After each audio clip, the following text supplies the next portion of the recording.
for today's podcast, we got Kyle Ezell, retired sprint car driver and current track manager at Lawton Speedway.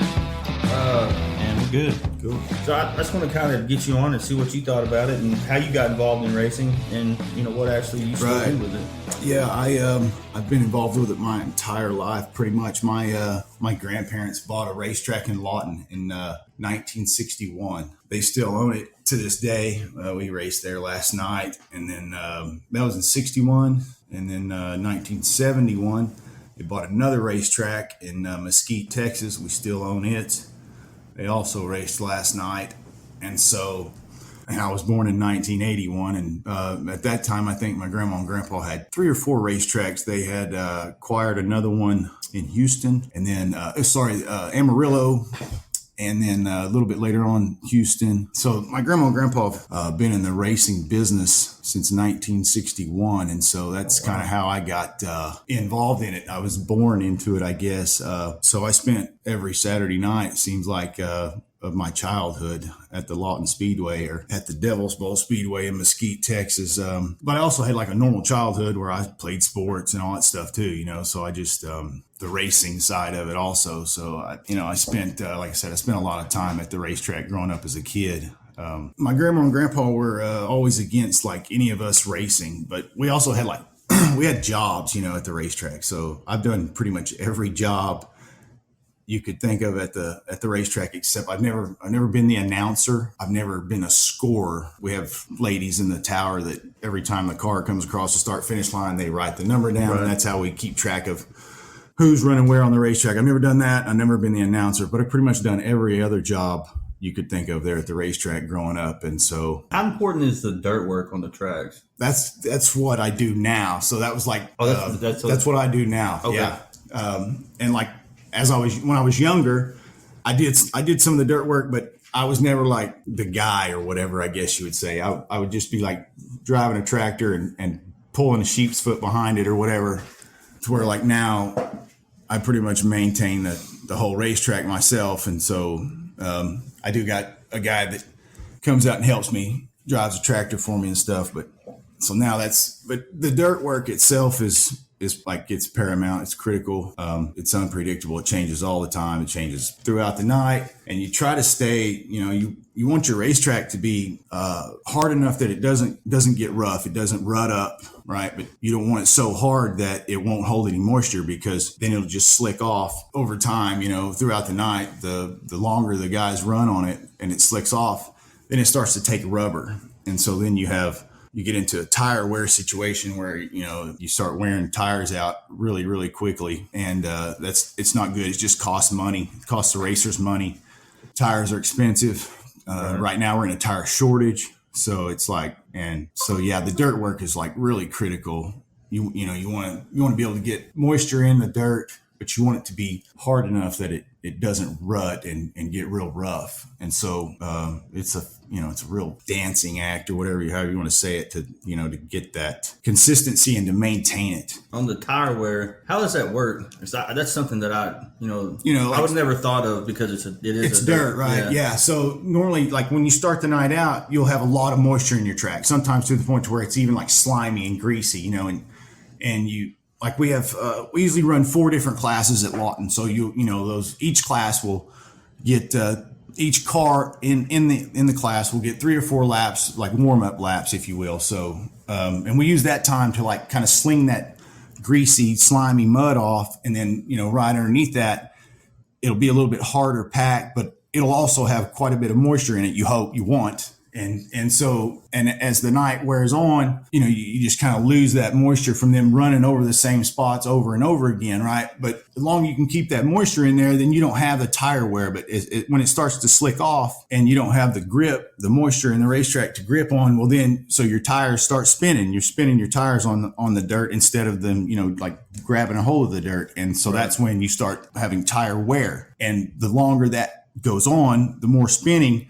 Well, the rubber on the tire comes off. It goes onto the racetrack. You got a hard surface there. You just start piling rubber on rubber, And then you get, so as time goes on, this could happen like in a 20-lap race. Halfway through the race, you'll get enough rubber down to where all the cars will basically get in one line and they'll go around the track in that rubber. Right. And if you get out of the rubber, you're screwed. You're going backwards. But when they're going in and running around in that rubber like that, you're just chewing the rubber off the tires, as you go around, and it happens a lot faster. So the key is to have, like, the perfect dirt track is you want a lane on the bottom and a lane on the top to race on. In the middle, you want it to be slick. And that way, if you're going to run the bottom and you miss, you get hung out in the slick, and the guy running the top can get around you that way, right? You want to try to keep your lines as your top and your bottom is even as far as, like, the speed of the two, right? And then you got two lines that guys can race side by side around your track, and it just promotes it's better racing that way, right? So that's, in a perfect world, you get a bottom groove and a top groove, and it's slick in the middle, and so it's tough to reach that. How old was you when you had your first race? So like back to what I was saying, my grandparents, they were against any of us grandkids, even like my two uncles, they were against them racing when we were growing up. Like I said, we all had jobs at the racetrack, right? So racing was what we were in the racing business, but we were on the promoting side of it, not the racing side of it. And there was no time for any racing because all the work at the racetrack takes up all your time during the week. And so anyway, I didn't start racing until I was 26. Oh, wow. Yeah. So I was really in today's racing world or whatever, that's like ancient. Kids are starting when they're 6 years old or maybe even younger, So I didn't start until I was 26. And, my wife kind of had a big part in me starting racing because my grandpa was trying to get this class going, get some cars involved and some guys interested in running this sprint car class. And so he gathers up some older sprint cars, and he's going to put some guys in them to run them, and they're for sale. So they come from our other track in Mesquite, Texas. He brings them up here to Lawton, three sprint cars. And so they're sitting there at the track, and it's all I can think about for the first 4 or 5 days that they're here, they're sitting there at the track, and I'm looking over them and everything, and just coming home and telling Rachel about them. And she's like, well, you're just going to have to tell your grandpa, or ask your grandpa if you can drive one of them. Tell him, you want a shot, you want to try it. And I'm like, he'll never let me, there's no way they wouldn't. Well, so my younger cousin, he lives in Mesquite at the other racetrack. And kind of the same deal down there. My uncle, his dad, basically kind of told my grandma and grandpa, look, you didn't let me race. You guys were against this my whole life. And so I don't want him to get cheated. I wanted him to at least get a chance, right, to race. And so they let my cousin start racing. And so that was kind of my foot in the door, I guess, if you will. I kind of had that as leverage, like, well, you let Martin race, so come on. But I couldn't get the balls to ask him. I couldn't get the courage up enough, I guess, to ask him. And I'm sure Rachel got tired of hearing me whine around about it there for the first week or whatever. And, she was just like, you're going to have to ask him if you want to do it. That's the only way you're going to get to do it. And so one evening I was sitting at Blake Dacus' shop in Fletcher, and we was drinking beer, and he was like, I was telling him what the deal was, and he was like, you better call and ask him. You're going to be a pussy. You got to call and ask him. And so I did. I got my phone out and I called him and told him not to sell one of those cars. I wanted to drive it. And so he told me, all right, well, we'll give you a shot in it. Then next Sunday, you come out, you can make some laps, and we'll see how you do, and we'll go from there. So that following Sunday, I went out there, and I had some Converse All-Star Chuck Taylor shoes. I had my cousin drove up here from Mesquite from our other racetrack. He had drove up here on that Sunday morning and brought me a fire suit he had, an old fire suit. I think I borrowed Mike Baker's helmet because one of Mike's old helmets. Mike Baker was racing sprint cars at the time. So I show up out there on Sunday, I give it hell. And, I guess I passed the test or whatever. And so that's how I started racing there. I was 26. I think that was 2006 is when I started. And it was tough. I had no idea, Like, I'd been at the races my whole life, but I had never, like I said, I'd always been on the working or the racetrack side of it and not the racer side of it. And so, man, we had no idea what we were doing. I mean, I'd watched sprint cars my whole life, but I didn't have a clue how to work on one of them. Did any of your dirt work that you'd already done, the stuff you learned how to do, did that transfer when it actually started driving? Because you was talking earlier about you like to have 2 lanes. Right. So you knew why that was there. Did that help you? And, later on it did. later on, as I got, I gained some experience, and because like the first, man, well, to start out, my grandpa made me start on the back. It didn't matter. So like at the beginning of the night, you draw a number, and that determines where you're going to line up in your qualifying race. And then the finish of your qualifying race determines where you start in the main race of the main event race of the night. So didn't matter what number I drew in the qualifying race, I had to start on the back. And then wherever I finished in that qualifying race, didn't matter. I was starting on the back of the A feature, every night also. So, and that helped me a lot. I mean, I hated it at first, but it was the biggest help for me. I learned how to drive my car, and I did this for a year and a half, like half a season. When I started that first year that I started racing, like it was midsummer probably when we started, maybe. It seemed like it was later on in the year anyway. We did it that year, and the whole next year I had to do that too, start on the back every time. But like I said, it helped me out a lot. I learned how to drive my car. I learned how to pass cars, and I was constantly chasing. I think I know it was beneficial to me, especially in the long run. But yeah, like to answer your question, the more experience I gained, the more I kind of learned how to look and read, I guess maybe what the track was doing or what way it was going, or what line, where on the racetrack still had moisture and was going to be faster than another area or whatever on the racetrack. So it did help me, I would say, yeah, later on. But like at first, I mean, it was a shit show. I'll just be honest. It was, you know what I mean? Like I didn't until that last race of the night was over, the A feature was over. But like my crew guys, if you will, my crew, air quotes, like they were drinking beer as soon as we rolled through the gate. You know what I mean? It's like it was party time. The good old days, huh? It was, and one weekend we got a keg. And we had a keg in the back of the pickup in the pits, just drinking beer out of the keg. And, it was a great time. It was fun. But, my grandpa was like, hey, man, and I didn't really know what I was doing. So when I would get a little bit of courage or whatever, I would tear some shit up. Man, I tore up so much shit when I started out racing. Like my grandpa was like, hey, man, if you don't slow down on some of this parts and stuff that we're going through, we're going to park that thing for a little while because, we're not getting anywhere. And if you had any idea of the amount of money that we're spending. And so I got better, I did. It took a while. I don't know. I think it was like maybe 2011 or 12. I don't know, maybe that I won my first race. And then I think in 2016, I won 10 races and won the championship that year. Okay. And so it got better. We got really good there for a while. 2016, like I said, that was a pretty good year for me. Just had to let off the keg parties? Yeah. My crew guys. It was just, we were all young. Nobody knew we were all shooting from the hip. Nobody knew what we were doing.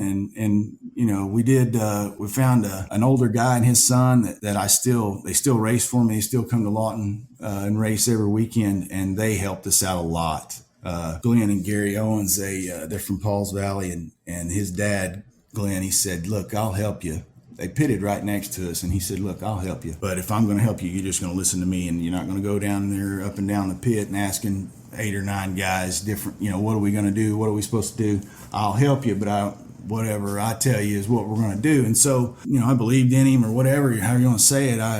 And he helped me out a lot. He taught me so much about working on the car and setting the car up and driving the car, stuff that I had no idea about because I'd never done that before. I'd never raced until I was 26. And so he helped me out a ton, him and his son, Gary. And like I said, they were at Lawton Speedway last night racing, and I still talk to them, all the time. And so they were a big help to me as far as like just me going around the track, getting faster and getting better and not tearing up near as much shit. And, they were a big help.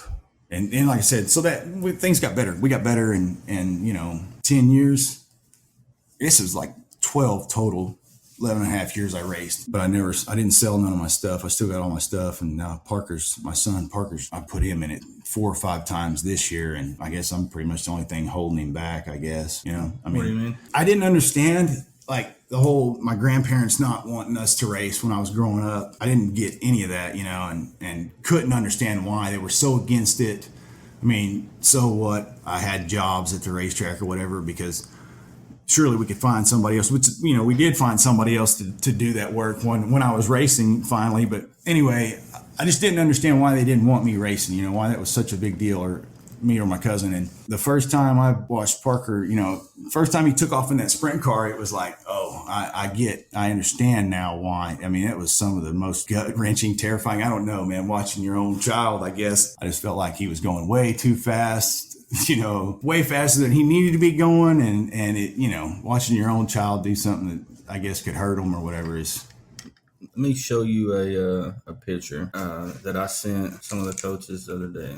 And basically, Dax has always been good at driving shit, man. Yeah. Ever since he was little. His grandpa got him a Outlaw four-wheeler, but it was an electric one. But it was quick. I mean, it would go 12 miles an hour, right? And and Dax is little bitty. Like, he's like maybe 1 or 2, and he's driving the hell out of things. Yeah. Like, I can remember this kid squirreling, looking at birds, and running the fence and shit. You know what I mean? Yeah. I tell you. But I can understand what scares you, but here's the picture I was saying. This is Dax the other day. Oh, shit. As soon as I show you, of course, I click off of it. Oh, you're driving the car. Yeah, he drove to town to football practice. Yeah. On. But I trust him, though. I think he'd be good, but I know that cringe feeling, right? And, yes. And this is totally different, but I think you can relate to this as well. The fucking trampoline event. Yeah. The gymnastics. Absolutely. That scares the shit out of me. Scares the I'm the shit guy out of me. sitting there in the bleachers or whatever, and I'm like, and Rachel's like, what? And I'm like, did you see that? Oh, my God, he about ate it. He about crushed his face, or she just about ate shit off that. Well, yeah, man, it is. There's nothing in me that tells me that if shit goes bad, it can go really bad on that fucking trampoline. Because some of them kids they're almost touching the ceiling. They're so high. I mean, so high. They bounce so hard and they flip, and it's just like, oh, man, yes. I can totally relate. It's the same deal. I feel the same way when I was watching Parker go around there, I tell you something funny, though. My dad, I was 2 years old for Christmas. My dad got me a Yamaha YZ50. It was a Y-Zinger, so it was a motorcycle, and I started riding that thing. That's back in the them suckers was scoot. Yeah, so this was 80. This was 80. I was born in 81. Actually, I got it for Christmas, and I was 2. My birthday is January 2nd, so I was fixing to turn 3, I guess. So when I got the thing, but anyway, I started riding that thing when I was 3 years old, and we lived in Elgin, right by the old water tower. My grandma lived right there. Also, I lived a block away from my grandma and grandpa, and so I rode that motorcycle, and I mean, I rode it up trees. I ran it into the side of cars. We had a wooden basketball goalpost in our backyard. I ran into that one. We had a clothesline. I about cut my head off all on that little motorcycle that my dad got for me for Christmas. And my grandma Bush, she just could not understand why he thought I needed that motorcycle and why he bought it for me. And because I did. I wiped out and I hurt myself on it. I mean, I didn't break no bones or anything, but, just being a kid. And my grandma, she'd get so aggravated at my dad. But, that was... there wasn't no kill switches on them things back in the day. Now they got the remote kill switch. Yeah, no, there was nothing like that. And, Stop! Yeah, that was the kill switch. That was it. Right? And I mean, we had a tree in Elgin where we lived. My neighbors actually that lived right next door to us there. They had this net wrapping around some of their trees. And I can't remember why or what the guy had it around there for, but it was like this netting kind of wrap that he had around the bottom of the trees. And I hung the handlebar. I was going around the trees like I had this own little track there, in my front yard and part of his yard too. And I was going around there, and I hung the left side of that handlebar on one of them pieces of netting, dude. And it grabbed a hold of that handlebar, and I didn't stop. That motorcycle did. I never will forget that. It slammed my head. I had a helmet on, man. It slammed my head on the ground. And the old man lived next door to us there. It was his trees. He was watching me. He was sitting on his front porch watching me. And he come walking out there, shaking his head and picked me up off the ground and kind of dusted me off and put me back on that motorcycle. And I took off riding again. But, just... I can just remember stuff like that even when I was a little guy, so I kind of always wanted to, I guess, race. And then being at the racetrack every weekend, and then I finally got to when I was 26 years old. It was some good times. We had some great times racing. Well, you talked about some of the crashes you was in when you was little. When you get older and you actually started racing, what's the worst crash you was in? Or a few crashes? Yeah, like I said, I tore up a lot of stuff there at the beginning. And then I never really I didn't have to go to the hospital or anything. I broke some teeth. hurt my back once when I flipped. It was all the same flip. Broke 2 teeth in the back of my mouth. Then I started wearing a mouthpiece, just like a little mouthpiece. So I would put that in when I was racing just to bite down on so I didn't break my teeth anymore. Bit my tongue really bad that time also.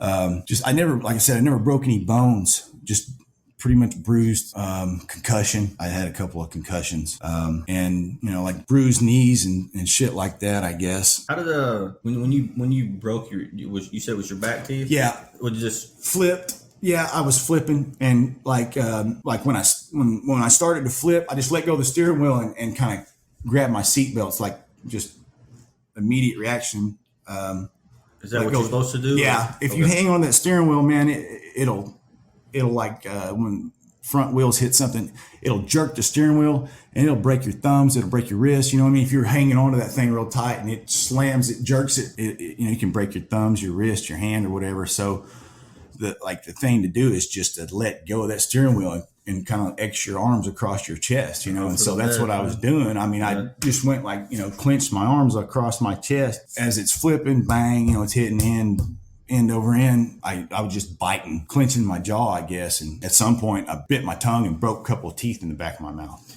Well, I did a long story short. I was where I shouldn't have been, and I got hit in the back of the head with a bottle. Yep. But like that. But yeah. It broke my top tooth, but it was my wisdom teeth. So since they pulled the top one, they had to pull the bottom one. Yeah. And then the Army in their knowledge, once I got to Fort Sill, they said, "Well, you've already had one side removed, so you had that side, so we might as well do the other one." I said, "Yeah, but I got hit in the back of the head with a bottle." Right. They said, I didn't voluntarily have it. I don't. Yeah, that was one of the worst times of my life too, when I had my wisdom teeth cut out. God bless America, that was bad. I got a dry socket and all that shit. Man, it was pretty brutal. Oh yeah, so I got lucky, and I got lucky because that's one thing they was like, "Look, I won't tell you this, but I want you to realize I have a idea about the person you are." So I'm assuming you was downtown partying when this happened. Oh right? yeah. So you can't be partying with this because you will get dry socket. And trust me, if you get dry socket, you're going to hate me and everybody else in this world for a long time. Yeah.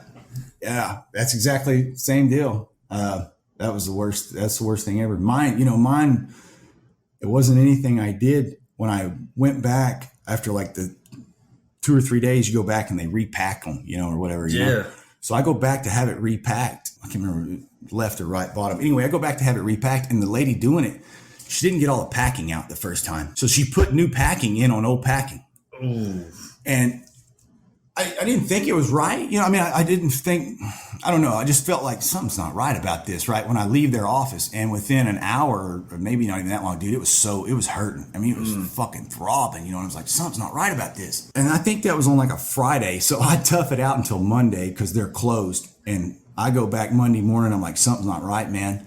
And so the actual oral surgeon guy, he goes, hold still. And he gets his tweezers or whatever, and he reaches off back in there in my mouth, and he starts pulling. He pulls this first piece of packing out, and he's like, oh. And he's like, hold real still. And of course, it's hurting so bad. He reaches in there, and he grabs a hold of something. I can feel it, man. It felt like it come like out of the bottom of my foot.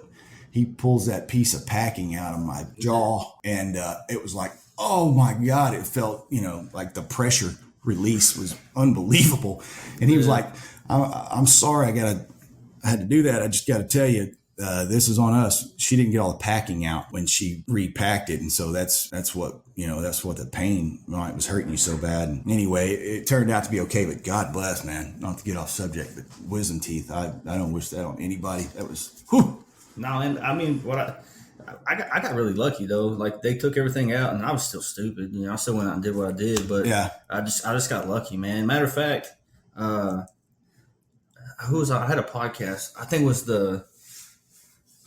it was Buzz, the firefighter, when he was on here. I was talking to him about some of the Air Force guys that I used to hang out with in Germany. These dudes was wild, but so I come from the hospital, dude. I had a prescription of Percocets, and I was like, you know what? I don't need them.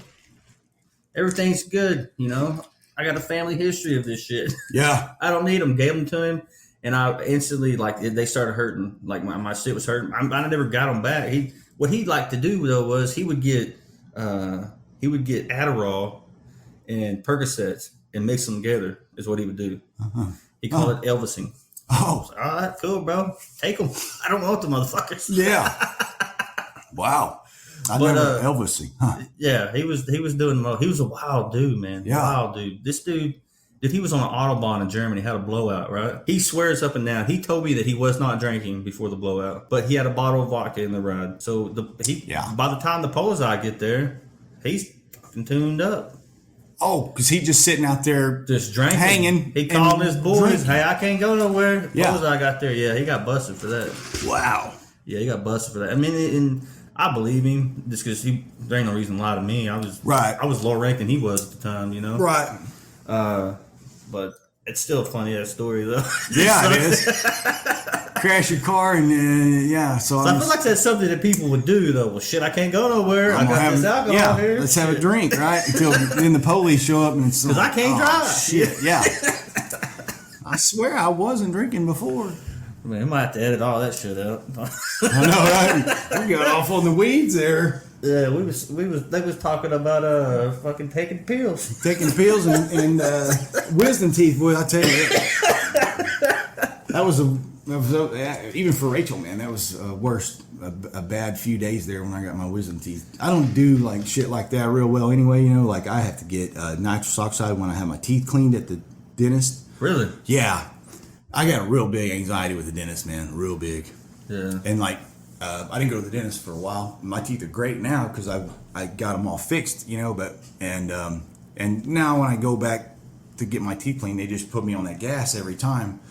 So you know it's all good. But yeah, I had to do the sleep sedation dentistry, like to get all my shit straight and fixed. So I went to the dude in Chickasha, and they just knock you out. And did like 4 different appointments.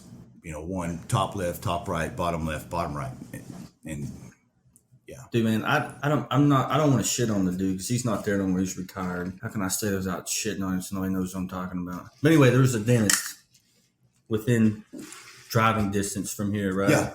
And so he was the first one I got a chance to pick my dentist, and I was like, yeah, I'm gonna go there. I'm gonna support this community, right? Yeah. And man, he was old school, bro. Yeah. Like he didn't put the mouth guards in there. He just chipping your shit away. Yeah. And like I got it. I mean, that's anxiety in itself to sit. Like you said, the sound of that drill or anything, man, I'm out. And he's not getting no pieces out or nothing. He didn't. I know. Give a fuck. So that guy was my dad's dentist too. Oh, what? Yeah, I know what you're talking about. And that's why I had, I think, such bad anxiety with the dentist is because when I was a kid, the dentist I went to in Lawton, it was like, I mean, I ended up having to get strapped to the chair. I punched him in the face. Yeah. My dentist, when I was, I don't know, 6 or 7 years old, I mean, I right hooked him straight across that. Yeah. So I think that's why I had, such anxiety about the dentist, maybe. I don't know. But now it's, it's all good now. But yeah, I go to, Bridges? Yeah. There in Lawton? Yeah. That dude, sometimes, here's one thing I hate about the people, the military, right? People's like, oh, this is military grade. All that means in reality is it was the person that was willing to do it for the lowest amount. Right. So when the military sends you to a dentist, Yep. sometimes, they don't care. Right. Because it's cheaper for them. Their bedside manners or whatever. Yeah, it's just sit down and let's get it done. And I went to the place in Lawton there, and I told Heather, I was like, the way the military dental insurance is set up differently, you have to pay for that. Everything else they cover, whatever. But dentists, they don't. So I told Heather, I was like, this is... Which is crazy, right? I mean, it's such a vital part of your life, your teeth. It's so, like, your hygiene and everything is, like, all based around your mouth. But I think, but they know there's a lot of assholes out there that just drink sodas all day. You know what I mean? So like, come on, this is preventable. I guess that's true. I don't know, man. Some people have bad teeth, right? You're just born with that shit. No, some people are, dude. I've had a few friends growing up. They just had bad teeth. They just break or whatever, I don't know. They wasn't crackheads either at 2. Right. Yeah. No, just normal. They're just losing their teeth, bro. Yeah. High fluoride content in the water or something, right? Like, what the fuck? Well, shit, man. Back to this racing stuff, bro. We was talking about one of the wrecks you've been in. Yeah. And you talked about...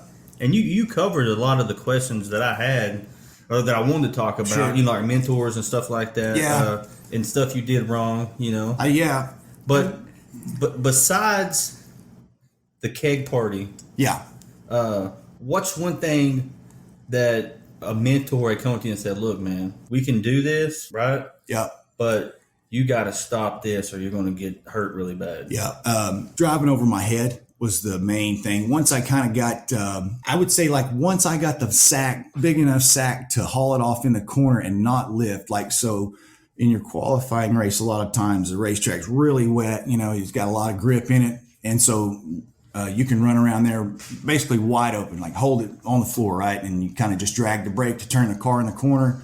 So once I got enough balls to do that, well, then I thought, oh, okay, now I can really get this done. And so I started like driving over my head. And what I mean by that is like coming up on a car and, you know, just like diving underneath them. And there's not room there to do that. Or you're really putting them in a position where they got to get on the brakes, you know, or to, you know, they're going to get crashed. So that was one of the main things, you know, it was like, hey, just because you got the, you know, just because your car's going fast, don't mean you got the whole driving part of it figured out yet, and you're going to hurt yourself or somebody else. You're already tearing up a lot of shit. You don't need to tear up any more. So you need to slow down a little bit. Not so much slow down the car, but just kind of slow down my, maybe my approach or, you know, my aggressiveness, I guess is what I'm trying to say. You know, it's not a real fine line. I would say it's a wider line of like being aggressive and then driving like a complete shit show. You know what I mean? Because you can be really aggressive and never touch anybody and really never put anybody in a bad position. Your car's fast. And so you're putting it there, but you're not really putting anybody else in danger, to where I was like thinking my car was fast and I could put it there and basically making them, you know, have to check up, get on their brakes or whatever. And so you do that very many times, and the old guys are the guys that know what's going on. Instead of checking up, they'll just hook your bumper and turn you right over. You know, there's some of those guys that they have such good car control that they can make your night like really bad, really fast if you do them dirty or drive them wrong, you know, drive them dirty or whatever the case may be. Man, they can end your night really quick and make it look like, you know, they barely touched you or it was your fault, you know, like you got loose and they didn't know where to go. I mean, it's just, so yeah, that was the main thing. It was like, look, you're driving way over your head. And so you need to cut that shit out, or we'll assist you in cutting it out. Right. So how big of a problem, how big of a problem is that in the community, number one, and number two is, what's the biggest problem you ran into when it comes to that? In the fender cars, if you will, the stock cars, you have it more so to where it can be like a weekly, not where it rolls over, right? So it's not just a one night deal or whatever. Like when you get into open wheel cars or sprint cars and midgets and stuff like that, you can't. They're not designed to touch anything, right? Because they're open. There's no fenders. There's no, you know. So the tires are just open. Anytime you touch anything, man, it usually ends up really bad. And so that's kind of the equalizer, if you will, in the sprint cars and midgets, is that they're not designed to run into anything. And so when you do run them into something, your shit gets tore up and whoever else you run into gets tore up. And so, you know, that kind of keeps it in check, if you will. You still have it, you know what I mean? You still have guys that get mad, you know, you're racing, it's a battle, right? You know, in your competition. And so you still have it, but it's just not to the level, or maybe it doesn't happen so often as it does, like maybe in the fender cars or classes like that, to where they do beat and bang off of each other. And so that can, you know, you do that enough, then it escalates into, I'm mad at him. Or he's, you know, fist fights. How many fist fights have you been into over this shit? I have been into a couple of them, going back to when I had my wisdom teeth cut out. And so I had to sit out for 2 weeks, right? I couldn't race. And my cousin's husband, one of my other cousins, we're all involved in this racing deal. Yeah. So her husband is also racing a sprint car, and he's on the track at this time. And we're sitting in the stands watching him race. And this guy that we raced against for years and kicked our ass for years. I mean, steadily kicked our ass week in and week out.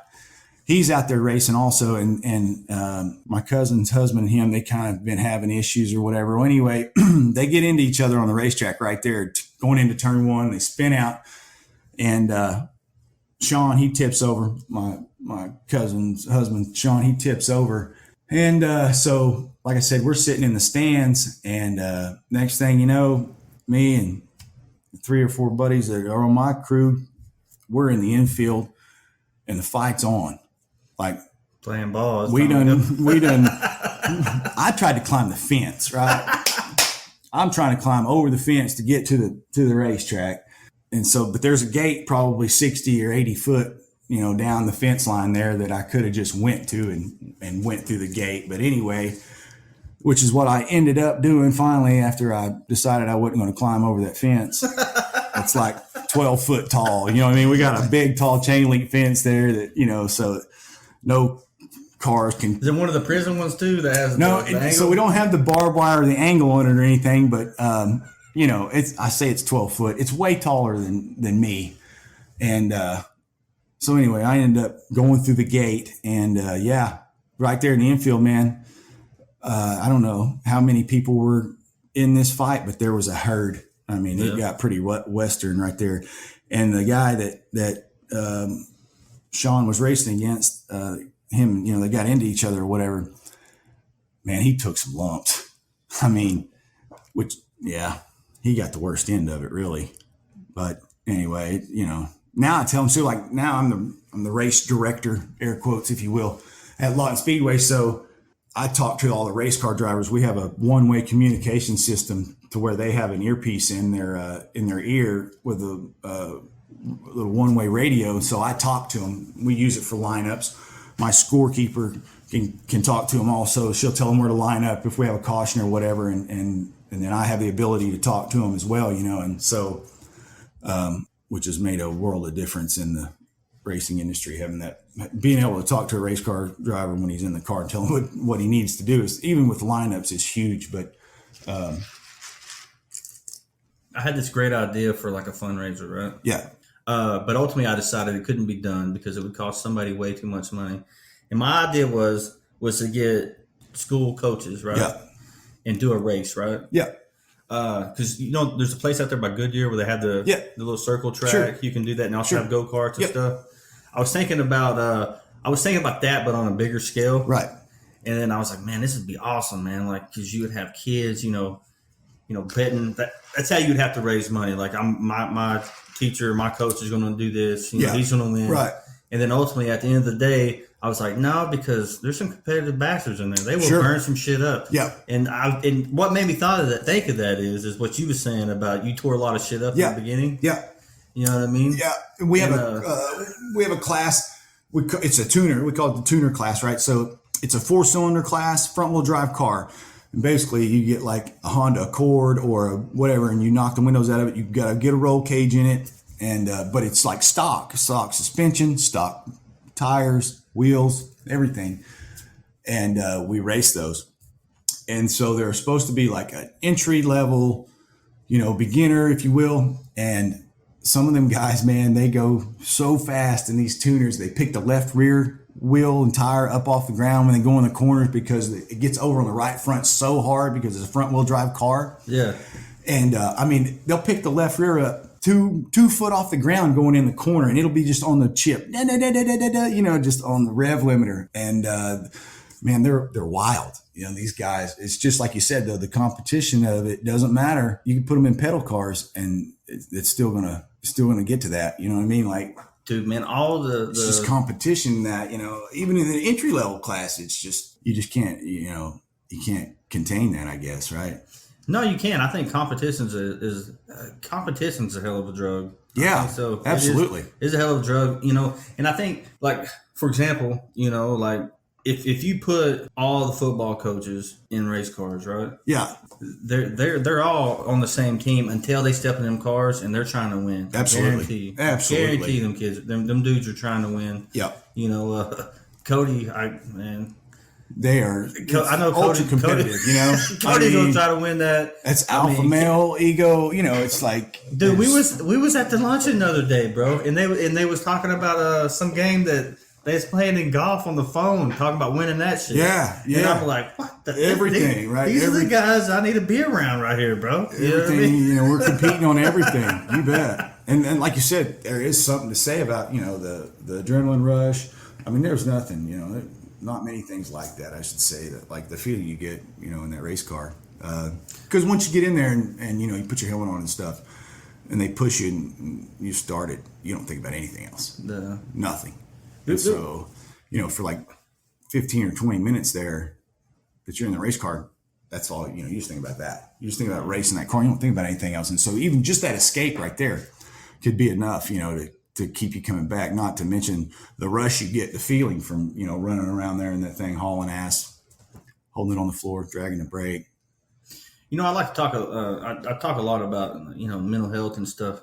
You know, one of the things that intrigues me, I should say, is wild people, right? Yeah. And what I mean by that is, you know, just that person that's always doing something, right? So if you're racing cars for a living, right, 100% of the time, so you're going 100 miles an hour all the time. It's this and that. You're worrying about everything else.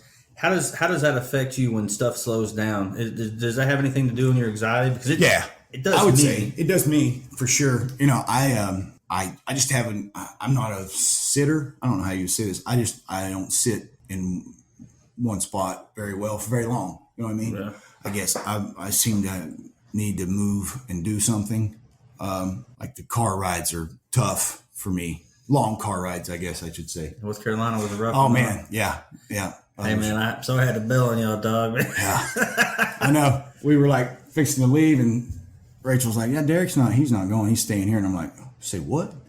That was an option? Huh? He's really not, huh? She was like, "No, he's not going." I'm like, "Okay." But anyway, yeah. I think that has something to say about, you know, like you said, about like going or driving a race car or whatever, you know, when things slow down, it could have an effect on you, you know, or on me, I guess I should say. Do you ever feel like, because I know in my case, do you ever feel like you thrive better when it's chaotic, like in chaos? To a certain extent, yeah. I feel like, especially maybe at the racetrack, you know, especially on like Saturdays, on race days or whatever things. And if something's going to break, it will happen on Saturday, right when you are needing to use it, whatever the equipment, whether it be a piece of equipment, a tractor, a water line, a faucet, a push truck, whatever it may be, it's going to break down on Saturday when you really need it the most, you know. And so, and that's happened this year. It's happened, you know, like I've only been doing like the race director deal for a couple of years. So like I raced up until 2018, I think was the last, 2017 was the last year I raced, I believe. And then so because I could just see like, I felt like we needed somebody in the position, race director, pit steward, whatever you want to call it, that gave a shit about the outcome of the Lawton Speedway itself, or, you know, that cared about like the Lawton Speedway doing better. You know what I mean? Like, so I guess what I'm saying is like, it's my family's business. So I gave a shit about it. Right. And so the person in that position, the decisions he makes are ultimately going to reflect on the Lawton Speedway itself. You know what I mean? Because you're deciding if a driver gets a rough driving penalty or gets a 2-week suspension or, you know, things like that. That's, you know, your decision, I guess, if you will, as the race director. And so, you know, the decisions you make can affect the Lawton or the racetrack, the Lawton Speedway, whatever, because, you know, you make the wrong decision, the wrong call, you start pissing people off, then they don't come back to your racetrack to race anymore. And it's bad for business. So I felt like we needed somebody in that position that maybe would be good for business or better for business, or at least gave a shit about the business. And so that's when I was like, I think I'll step back here, quit racing and go that route, go back to the other side of it, if you will. And so that's kind of where I kept all my racing stuff. I kept my car, everything that, I got is still in my shop. And so Parker, my son, he's wanting to race, and I didn't want to hold him back, not give him that opportunity if I could give him the opportunity. Do you make him start in the back? Well, so what we've done. I need to know. Yeah, he will. Up until this point, we've done either Sunday afternoons or Saturday night after the races are over. I put him out there by himself, right, with no other cars, just making practice laps, if you will. Pretty much simulating racetrack conditions, surface conditions of what the sprint cars just got done racing on. And so I've been putting him out there and making so many laps just by himself. And so then next will be like the last time we did it 2 or 3 weeks ago when he made laps. He made about 25 or so laps without spinning out or messing up or anything. And I told him, I was like, look, you at least got to be able to make 20 laps, because at the end of the night, the last race you run, your A feature is 20 laps at least. So you got to be able to make 20 laps without spinning out or messing up on your own. Somebody else causes that. We don't, we can't control that right now, but for now, this is what we need to do. And he did. He made it no problem. And like I said, he was going way faster than I thought he needed to be going. And, kind of made me a nervous wreck. But on the other side of it, he did really good. And so I would say, I guess I'm kind of the one that's holding him back, if you will. I haven't put him out there with other cars yet to drive or to race. But yeah, to answer your question, he's going to start in the back just like I did when he does get out there.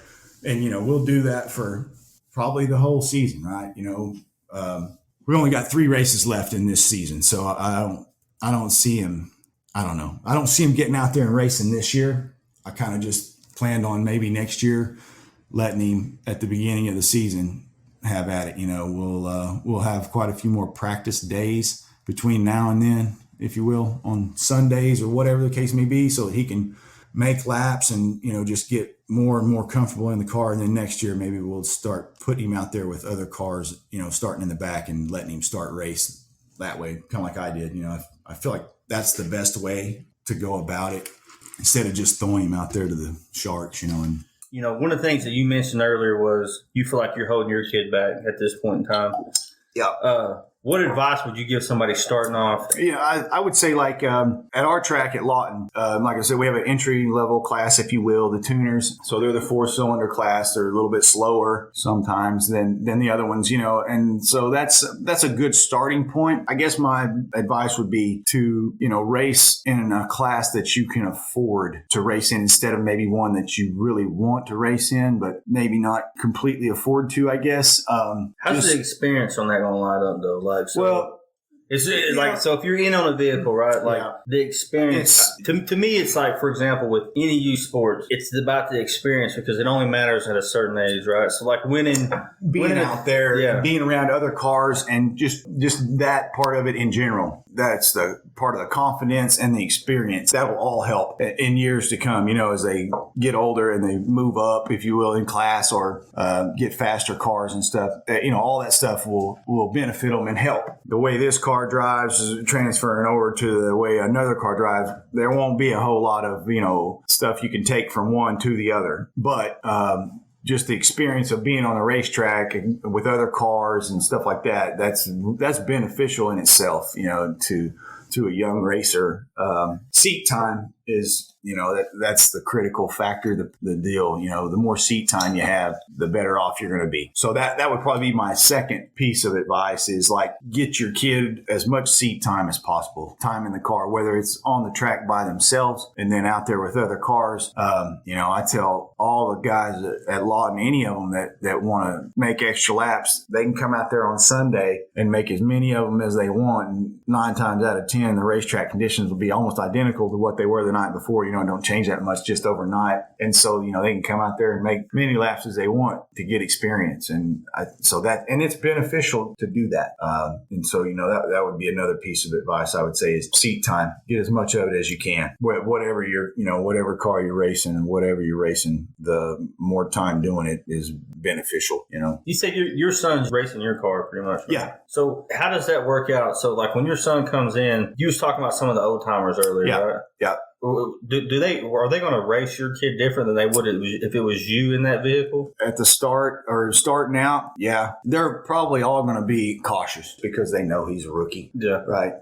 And more than likely, they're not going to like try to put him in a position to, in a bad position, I guess what I'm trying to say, just because he's a rookie. But if you jump him back in that ride, though, they're going to take advantage of it? Yeah, it's cutthroat. I mean, it's cutthroat racing then for sure. Yeah. I did, last year we have a race in October. We call it our Winter Nationals. It's a Friday night and Saturday night 2-day show that we have every year. And so the Saturday night, I decided I was going to race my car.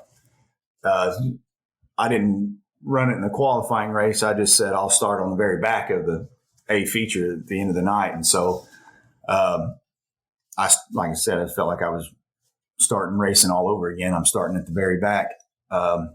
And so I made it the full 20 laps and I didn't spin out and I didn't hit nobody or tear anybody's stuff up. I think I passed 2 cars, maybe 2 or 3 cars. I can't remember. But just being out of it for that short amount of time, 2018 until now or whatever, you think you're going so fast. I thought I was going so fast, but I wasn't really. You lose the edge, I guess, if you will, the sense of speed, or you think you're going really fast when you haven't been in it for a while, when you're really not. And the guys that have been in the car, they're really going fast. It was kind of like an eye-opening deal or whatever. I was wore out when the 20 laps were over. Another thing, so since Parker's been doing this, like the first time I put him in it, he did really good, but he made it, 10 or 12 laps maybe. And he spun out a couple of times. He spun out maybe the third time and I pulled over there to where he was at. I went to get him ready to push start him again and walked up to the side of the car and I said, "Are you okay? Everything all right?" And he flipped his visor up and sweat was pouring down his face and he was huffing and a puffing. He was like, "I think that's probably good for today,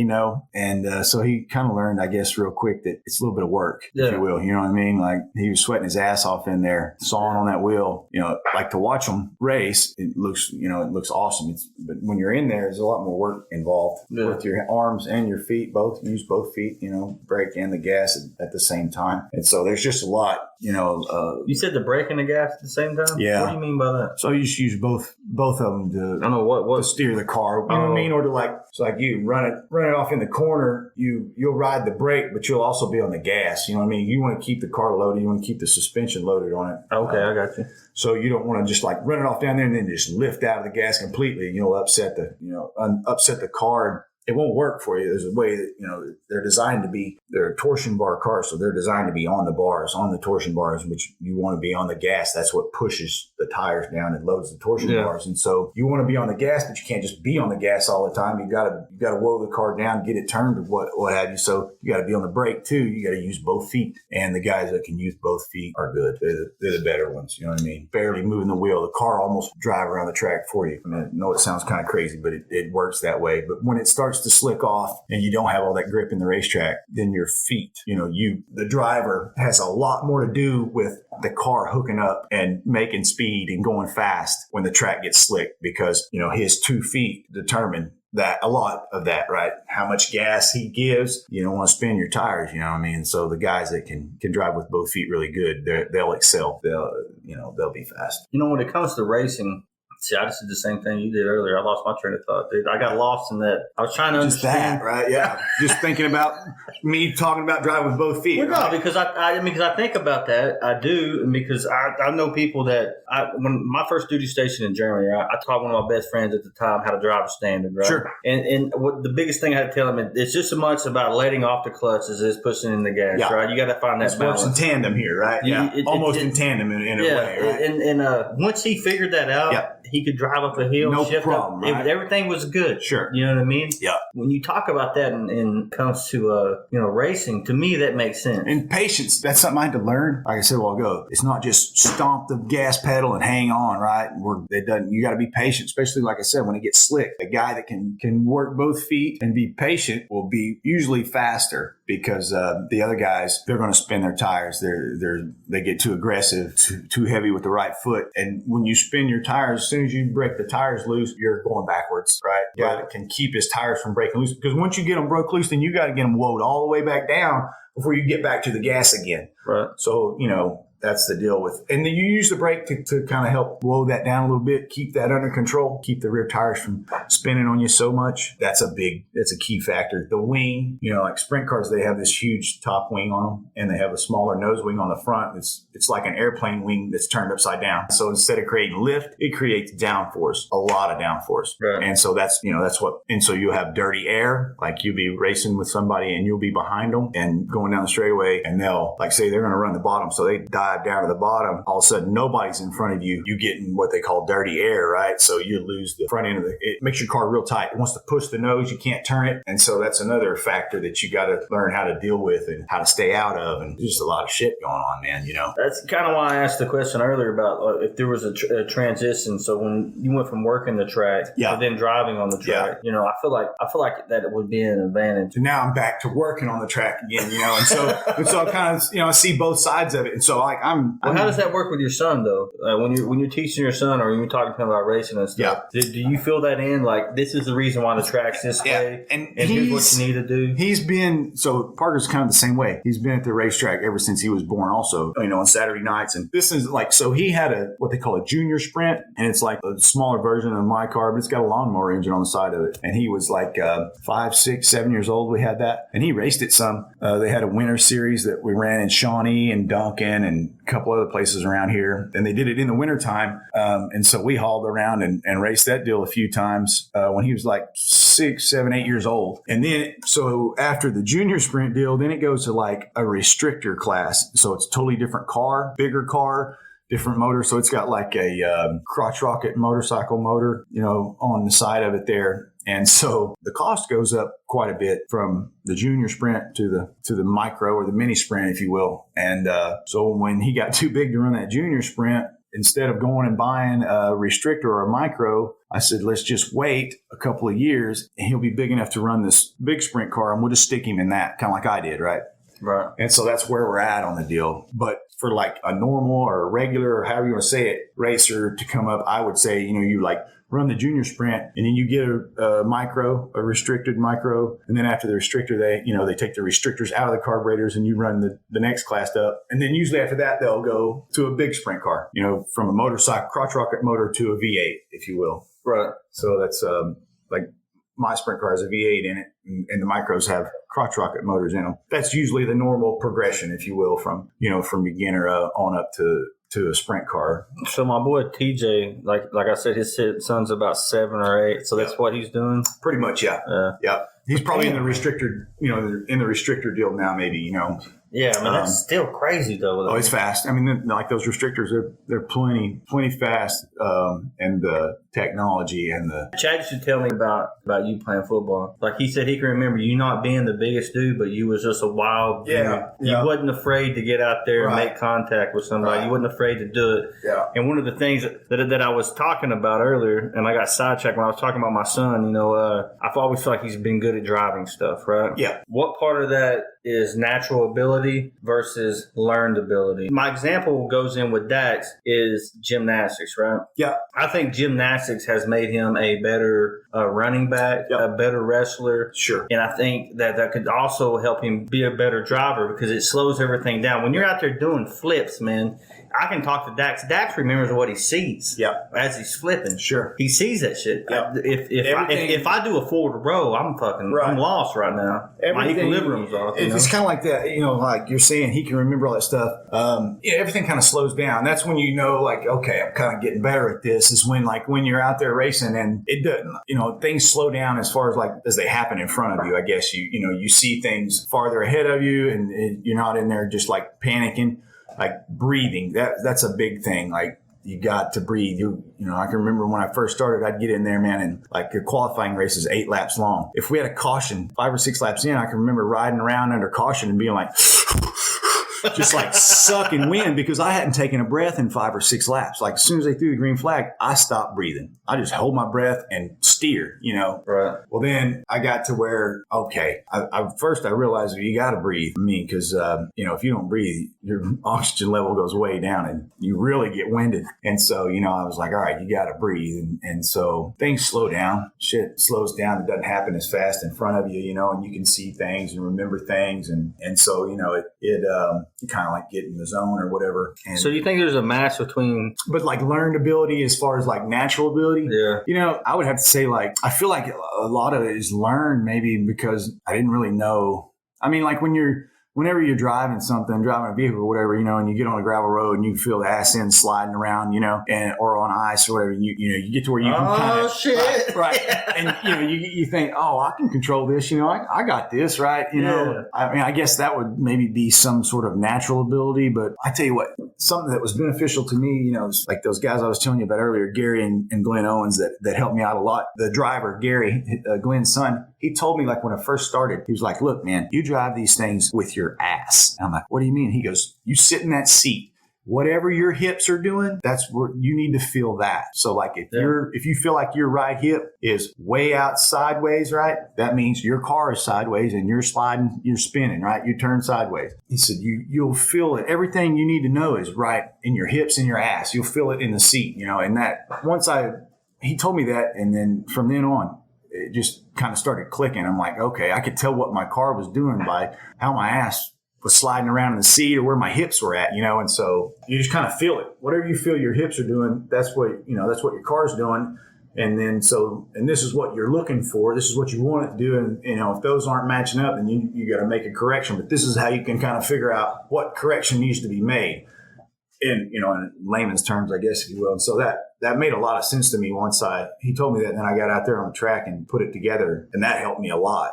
Just as trying to figure out what my car was doing and what we needed to do to make it better, I guess, if that makes sense. There's a lot of adjustments on a sprint car. If you don't know what you're doing, you have yourself out in left field so far that like you don't know where your home plate's at. And so, that was another thing that Glenn and Gary kind of helped with was like, I would have some wild ideas, like I want to try this or I want to try that on a setup, and he'd be like, nope, we're not trying that. That'll never work. He's an older guy, but nope, we won't be trying that. That'll never work. I'm telling you right now. And so, but he had a why though, right? Oh, he knew. I mean, he knew. Yeah. Why, Oh, absolutely. Yeah.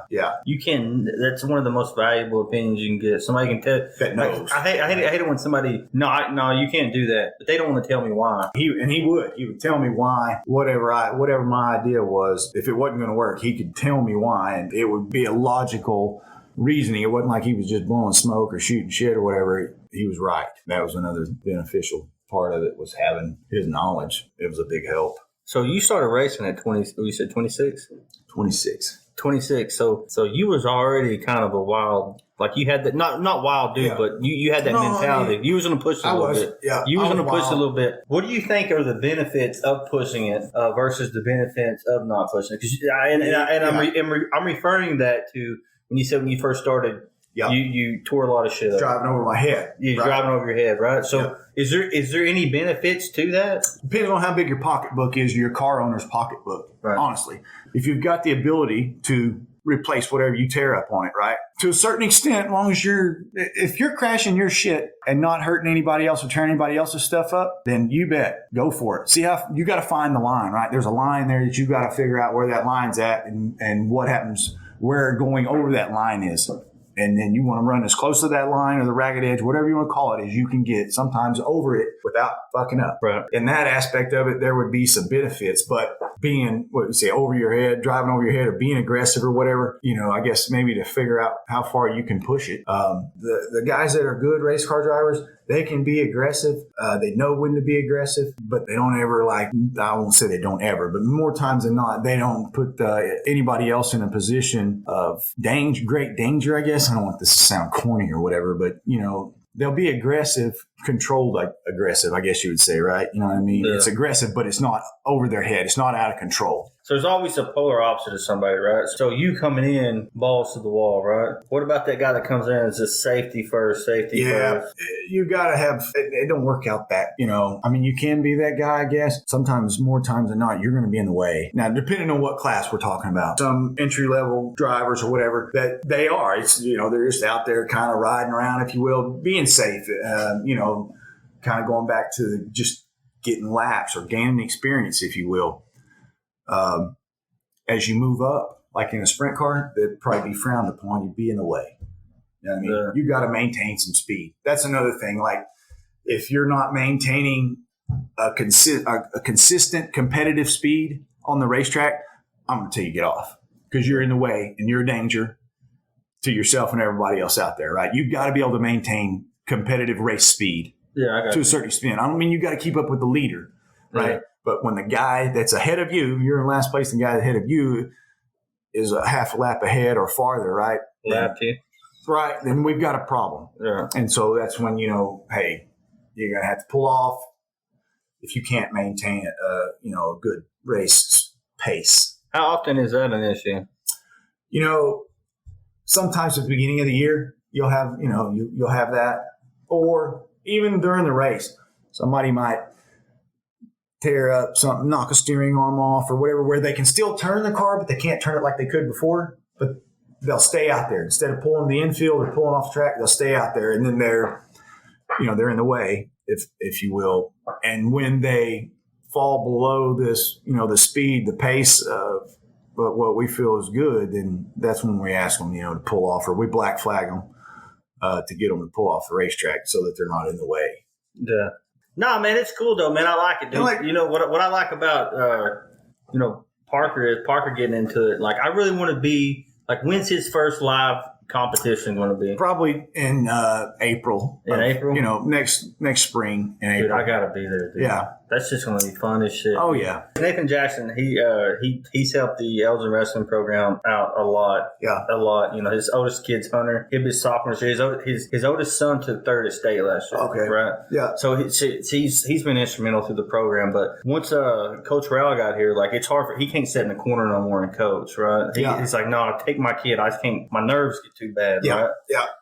I wonder, how does that transition to other sports, i.e. race car? Yeah, are you going to be able to be down there? Yeah, it's tough. I'm telling you. You going to be able to be in his ear and talk to him? I don't know. I mean, like, there's been a couple of times he's been out there practicing here in the last few weeks, and I've just been, like, turning around and, turning my head the other direction and,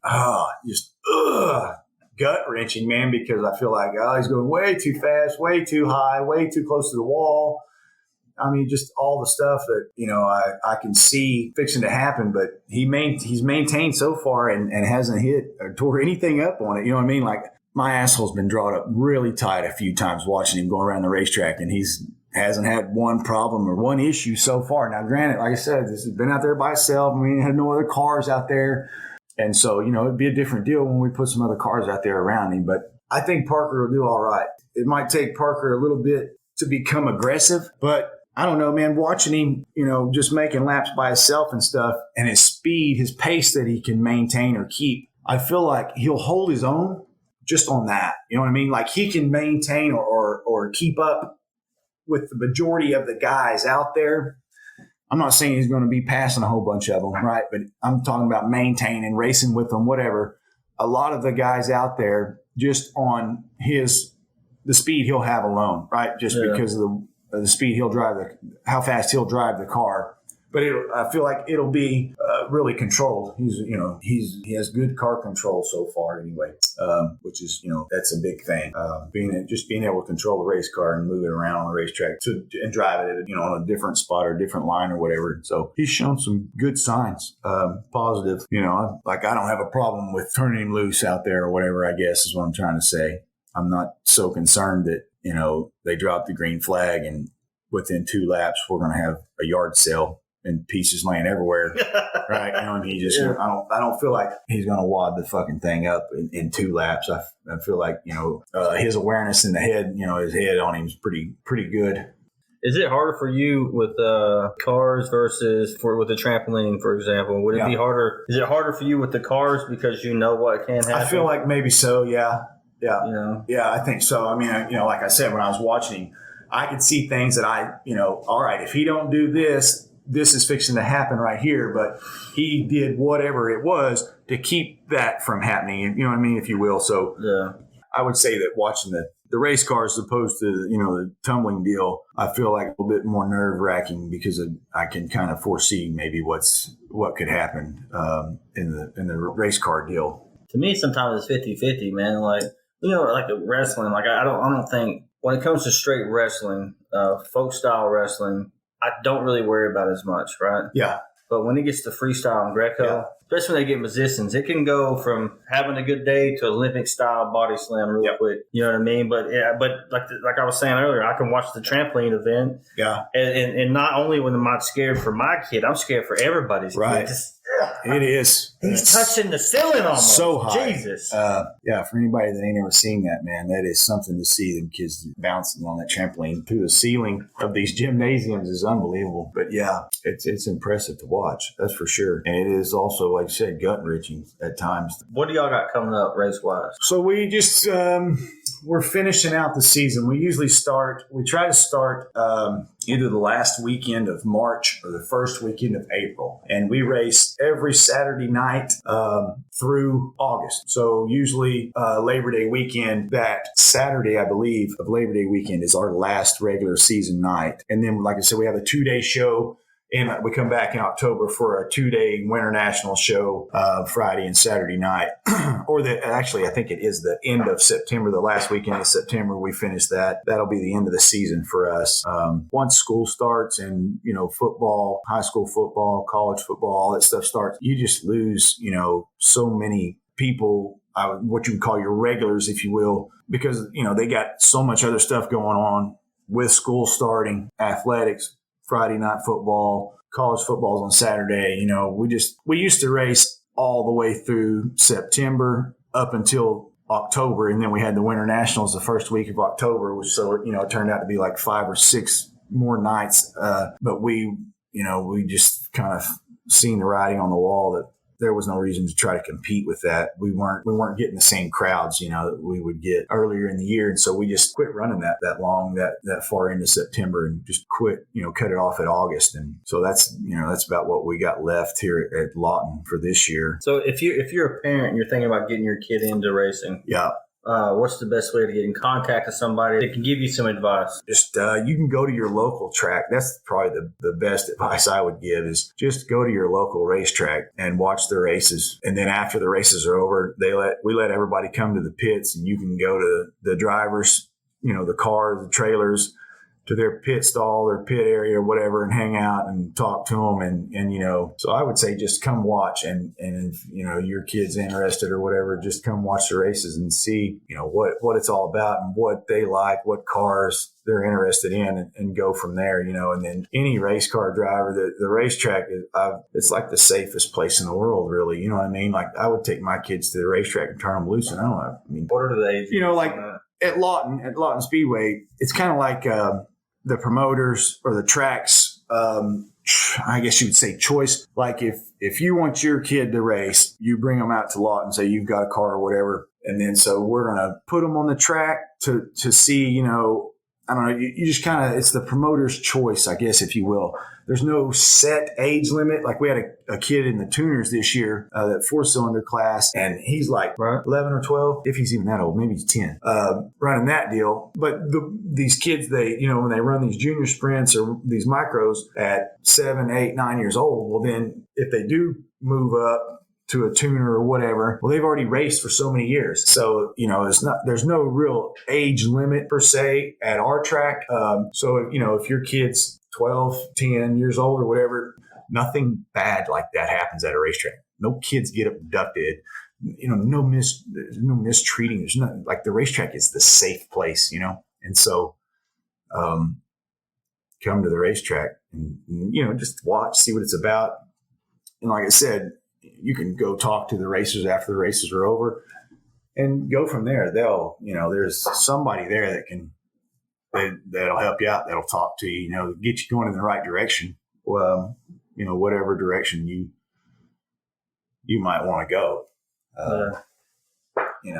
Me, like, I was just geared towards sprint cars. I guess that was always been my thing. I've always loved them. We've always run sprint cars at all of our racetracks on a weekly basis. And so, that's kind of where I was, since I had a shot at it, that's what I wanted to do, was drive a sprint car. Not everybody does that. Not everybody starts out in a sprint car. It's not really the typical normal route, if you will, but it's not like the wrong way or nothing wrong with it. It's just kind of, I guess, not your typical way. Usually you start, smaller division or whatever, right? Kind of work your way up. So One question I really wanted to ask about, I didn't know, you might not want to talk about it, but, growing up, you talk about a lot about your grandpa. Yeah. Them getting in your racing. Yeah. How was your relationship with your dad? It was in racing. So my mom and dad, they got divorced when I was like a year and a half, coming up on 2 years old or whatever. My dad raised me. Right. I say raised me. I grew up at my dad's house. Right. During the week, and then in the summertime or whatever on the weekends, then I would go to the racetrack or go to my mom's. I kind of had an issue with my stepdad that she was married to at the time, and Typical. he was kind of a big guy, whatever. Anyway, and so I just said I want to go live with my dad. Yeah. And so I lived with my dad. I lived with my dad my whole childhood in Elgin, a block away from my grandpa and grandma on his mom and dad. So it worked out good then with wrestling, or with wrestling. I say racing. Yeah, well, so my mom's mom and dad are the ones that own the racetrack. Yeah. And so I had a great relationship with with both. Like my dad and my grandparents, on his side, and then my mom and my grandparents on that side. So yeah, and like I said, my dad was a great baseball player in high school and played college baseball. And so like when I grew up, I grew up like I said, a normal childhood, I guess you will. I played sports, I played baseball, and I didn't race until I was 26 years old. So there was never like, me and my dad going to the races together. The race, when I got older, he came and watched, when I started racing older. But when I was a kid, me and my dad went to the baseball field, or we went to baseball games and we did shit like that. Or I rode he bought me my first motorcycle. So, I rode motorcycles and stuff like that. And then I would go to the racetrack. Like when I was a kid, I just went there and hung out and just, like I said, I did every job. But as a kid, I sold snow cones and I sold cotton candy and I worked in the t-shirt stand and, I did grunt work in the concession stand, all that stuff. And so, but like to answer your question, my relationship with my dad was great. Like I said, I lived in Elgin. I grew up in Elgin with him. Well, no, I had it wrong. The way I understood it was your dad's parents that ran the racetrack. It's my mom's parents that ran the racetrack. And so my dad, he got remarried when I was 5. And so him and my stepmom, they had 2 sons, my little brothers, half brothers, Dylan and Trevor. And so they're my brothers. I don't want to say half brothers. They're my brothers, but whatever. I guess legally, whatever, But until they get a line, they definitely have brothers. But yeah, so I got 2 little brothers, and so I had like normal, everything was normal, I guess, however you want to say it. I don't know, man. That's just one of those stories that I really want to know because, I started this podcast to try to figure out, sure, who killed my dad. You know what I mean? Right. Because I've seen your dad, even when Dax was little, playing for you the first time, baseball and stuff. I've seen your dad out there, helping out and stuff like that, man. And, you hear stories and stuff about, him and his baseball career and stuff like that. So and so that was kind of like, I had that. I had like, I don't know how you say it. I had 2 things going, I guess, or whatever. So, I grew up here in Elgin and played sports and everything here in Elgin. And me and my dad, he taught me how to play baseball. He taught me everything I know about baseball. And so, I had that side of the deal, a relationship or, I had that going on. And then I also had this, the racetrack going on too. And so, but like I said, when I was a kid, I just hung out there and did, work concession stand and stuff like that. And then as I got older, I took over. Me and my mom run the concession stand side of it. And so I got to where I was like, now I have to do all that shit. Like, all the orders for the food and, all that. So you learned how to hustle. Yeah. I mean, you learned to hustle. Yeah. Which it was beneficial. So now, like, there's nothing there that I haven't done except announcing and scoring. I think I could maybe do the scoring. I don't know. Sometimes it's pretty nerve wracking too when they're trying to keep track of all the cars on the track and what order they cross the start finish line. Every lap, you know what I mean? Right. Every lap, they're writing down the car numbers as they cross the start finish line. That's like a 2 or 3 person job. We got 3. We have 2. We try to have 3 ladies up there scoring, every Saturday night for us in case, because it's just too much sometimes. You get all the cars out there and because they score off the laps that are in lead, right? So the guy that they throw the green flag, the leader comes around for lap 1. They got a lap sheet that's got 1 through 20 on the top, and they just start writing car numbers down. Lap 1, they just write them down as they cross the start finish line. Right? Lap 2, lap 3, and then they all do that, and then if there's any discrepancies, then they check each other's score sheets to see if 2 out of 3 of them got the same thing or whatever, to come to a decision on who finished in the race. But other than that, I mean, doing everything else out there is growing up is beneficial because I know I know how to do a lot of stuff out there, I guess. On that though, just so I'm clear on it, it's still the person that is first at the end of the race, though, right? Oh yeah, yeah. It's still the person that's first, but what would be some instances? See, so like a lot of tracks now have transponders, so it's a little transponder you put on your car, and we have a scoring loop, so we have the wire going across the track.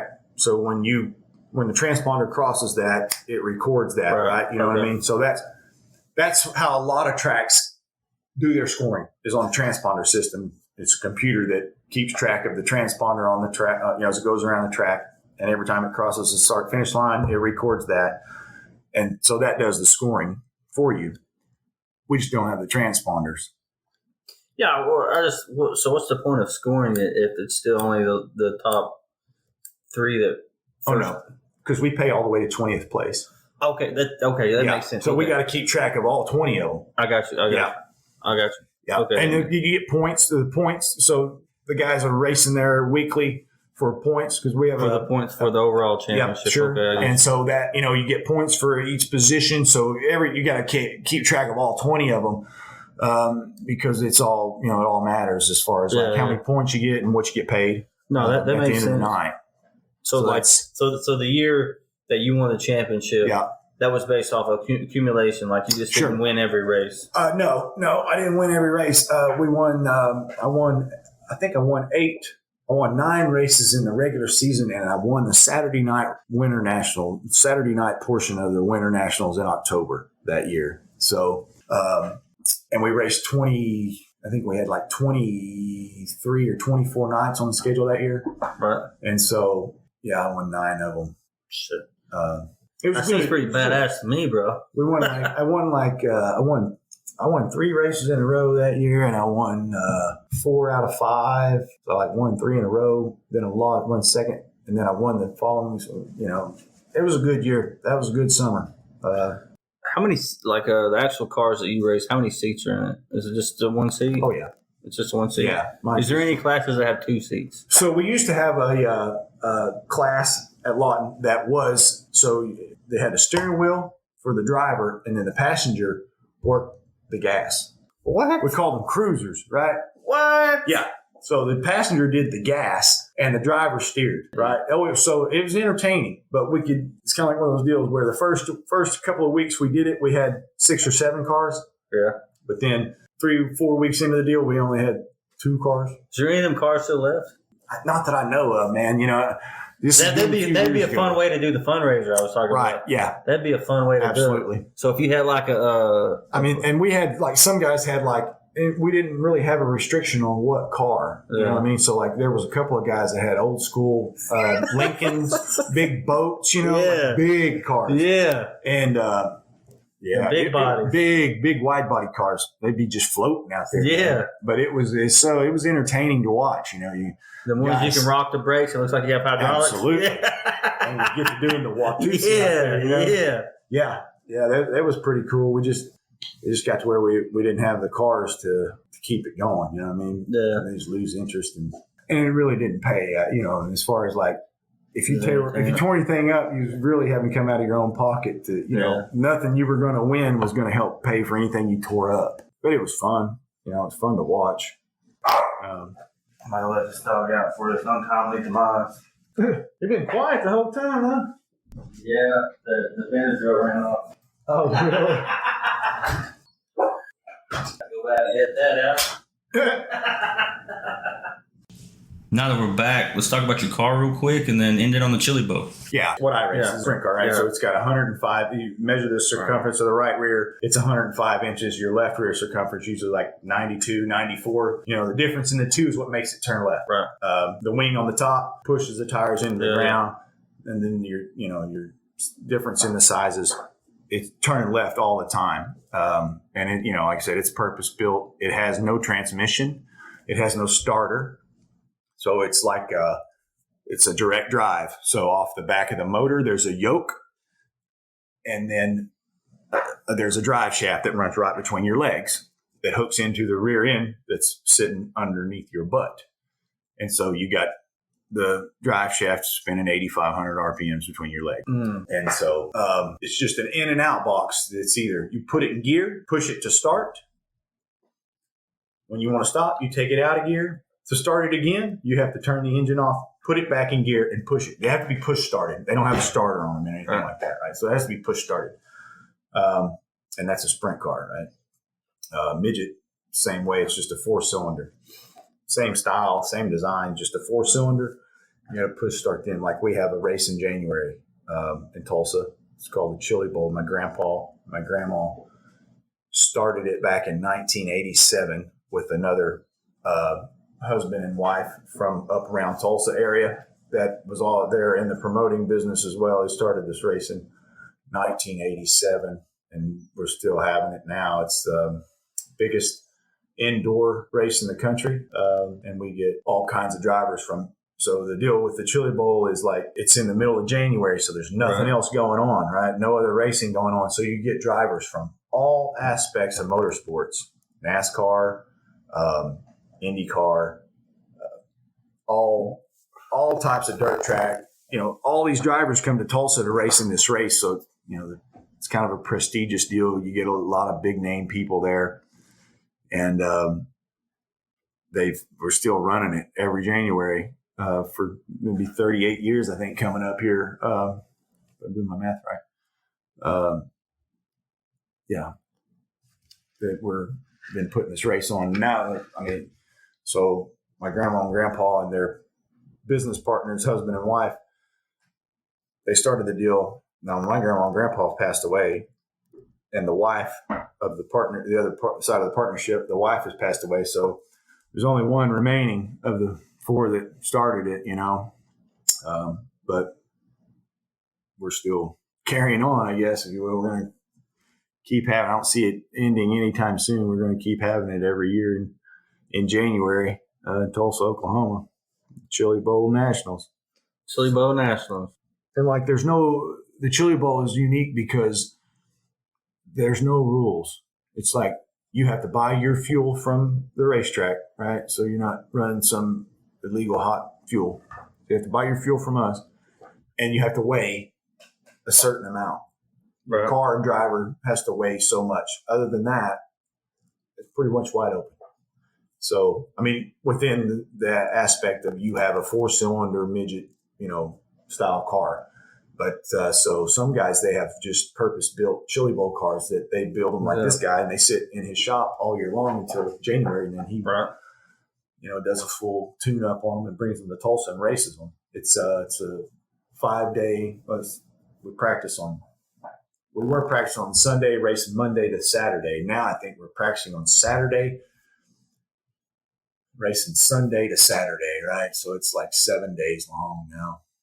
Started out as Thursday, Friday, and no, I think it just started out Friday and Saturday back in 1987. They just had a 2-day show.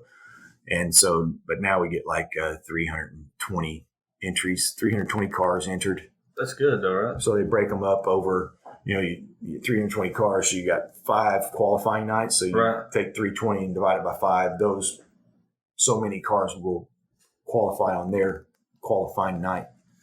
So that's a big deal. It's a big deal. Yeah. It's huge. I mean, it's a huge deal, really. You know, the Chili Bowl is like, and I didn't realize, you know, I'm not trying to brag or whatever. I didn't realize how, you know, when you involved with something like that, I guess I didn't realize kind of the scale or how big it was, you know. Right. Maybe when I was younger, I didn't. And it didn't start out huge. Don't get me wrong. Like the first couple of years that it started, their business, my grandma and grandpa's business partners were like, you know, something's got to change here. We're losing money here 2 years in a row. I mean, you know, it was just like, what are we doing? But, you know, they stuck it out, and it obviously turned out to be a great beneficial thing, you know, that they all stuck it out together or whatever. So, but it didn't start out like, you know, this huge sold out event. Like now, you know, it's sold out and it's been sold out. There's a waiting list for tickets and all this stuff, but you know, it wasn't like that the whole time. So I didn't realize, I guess, the scale of how big, you know, it actually is until I got a little bit older and kind of, you know, got an idea of who's all involved, and like people talk about the Chili Bowl that aren't involved with the Chili Bowl. So it is a big deal, and it's something I'm proud of. It's pretty cool. They built that. We should keep it going, I guess.